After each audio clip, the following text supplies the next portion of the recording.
Good morning India. दोस्तों नमस्कार। दोस्तों आज की मेरी कहानी का नाम है दया एक गुनाह। अब क्या है कहानी, वो तो कहानी को लास्ट तक सुनने पर पता चल जाएगा। अब मैं ना आपको नहीं बताऊंगी आज की कहानी कैसी है, आप पहले सुन लो फिर आप बताना कि कहानी आपको कैसी लगी। तो चलिए हम आपको सुनाते हैं कहानी।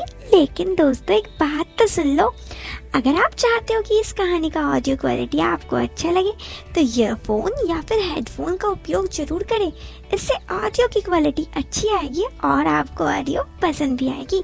साथ ही चाहते हो कहानी रियलिस्टिक लगे तो हेडफोन का उपयोग करो ना जी।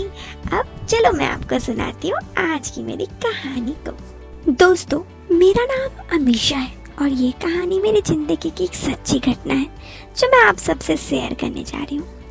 मैं आपको अपने बारे में बता दूं, मैं अभी ग्रेजुएशन पूरा करके एमएससी की पढ़ाई कर रही हूँ और मेरा बॉयफ्रेंड उसकी पढ़ाई पूरी हो चुकी है।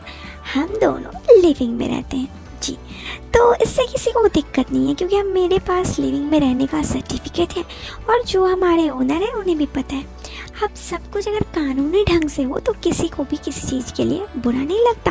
तो वैसे ही हमारे साथ भी है, सबको यहाँ पे पता है कि हम साथ रहते हैं। मेरे बॉयफ्रेंड और मैं मिलकर अच्छे खासे बिजनेस करते हैं और अच्छे खासे पैसे कमाते हैं। मेरा बॉयफ्रेंड बहुत अच्छा है, वो मेरी हर खुशी को पूरा करने की कोशिश करता है। मैं जो बोलूँ, सच कहूँ तो मैं ज़िंदगी में अपने घर पे इतना खुश नहीं थी जितना मैं अपने बॉयफ्रेंड के साथ खुश हूँ, क्योंकि वो मेरे साथ लाइफ में हर एक चीज़ को खुशी खुशी करता है। जैसे कि कहीं भी मुझे शॉपिंग करने का मन हो, जब चाहे मैं अपने बॉयफ्रेंड के साथ जाती हूँ। ये सब चीज़ें मुझे बहुत ही पसंद आती है। ऐसे ही समय गुजरता गया और हमारे जो हम फ्लैट में रहते थे वहाँ पर एक नौकरानी थी। कई बार उसने मुझे कहा था कि मेम साहब आपके घर पे काम करवा लो। मैंने कहा था कि नहीं मुझे नहीं करना, मैं खुद से कर लेती हूँ।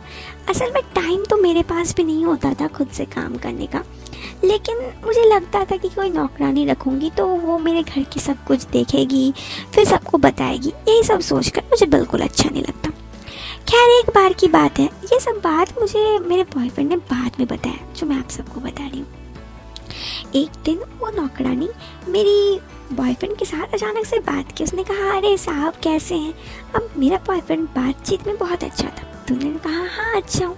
उसके बाद अक्सर वो नौकरानी मेरे बॉयफ्रेंड से बात कर लेती तो मेरा बॉयफ्रेंड भी बात कर लेता। उसने मुझे ये सारी बातें बताई थी कि हाँ बातचीत होती थी, लेकिन वो मेरे बॉयफ्रेंड पे डोरे डाल रही है ये बात तो मुझे बाद में पता चला। अब एक बार वो रोते रोते मेरे बॉयफ्रेंड के पास आई। उसने कहा साहब मेरे पास पैसों की बहुत किल्लत है। तो मेरे बॉयफ्रेंड ने उसे पैसे दे दिया कि लो 1000 रुपया।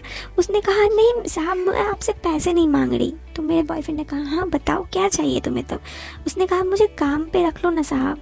तो मेरे बॉयफ्रेंड ने कहा हम लोग किसी को काम पे नहीं रखते। तो उसने कहा मेम साहब मैं सारा काम कर दूंगी, आपका भी और मेम साहब का भी, मुझे किसी से ऐसे पैसे नहीं चाहिए, काम करवा के पैसे दो।